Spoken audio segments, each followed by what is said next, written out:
देखिए, सबसे पहली बात तो ये है कि भारतीय वायुसेना को मैं मुबारकबाद देना चाहता हूँ।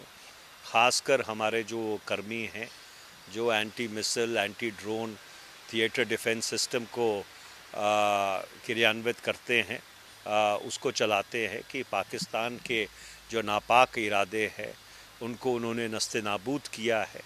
और एक बात बिल्कुल साफ़ है, पाकिस्तान सारे उत्तर पश्चिमी क्षेत्र में चीज़ों को बढ़ाना चाहता है और पाकिस्तान ये समझने को तैयार नहीं है कि जो उन्होंने आतंकवाद का ताना बाना बुना है और जो आतंकवादी गतिविधियों को वो प्रोत्साहित करते हैं, उसको बंद करने की ज़रूरत है।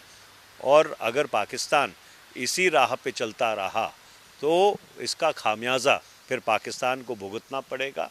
यहाँ तक चंडीगढ़ का सवाल है, मैं सभी चंडीगढ़ के निवासियों से ये अपील करना चाहता हूँ कि बिल्कुल शांति से रहने की ज़रूरत है और जो निर्देश प्रशासन की तरफ से आ रहे हैं, सरकार की तरफ से आ रहे हैं, उनकी पूरी पालना करने की ज़रूरत है। सर, आज आईएमएफ को में भी जो पाकिस्तान को मॉनेटरी फैसिलिटीज थे उसको एक्सटेंड करना है कि उसकी review meeting.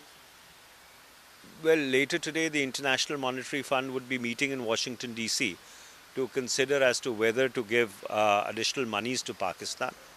Well, the directors of the IMF need to reflect, and all the donors of Pakistan need to reflect that the money that they give does not go to the people of Pakistan. It goes towards augmenting the terror networks that they have created, which have been now creating mayhem in South Asia for decades.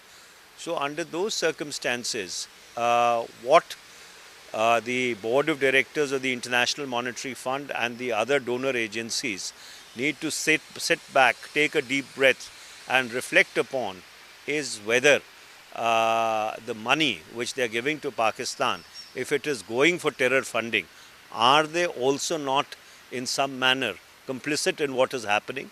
They should think about it very seriously.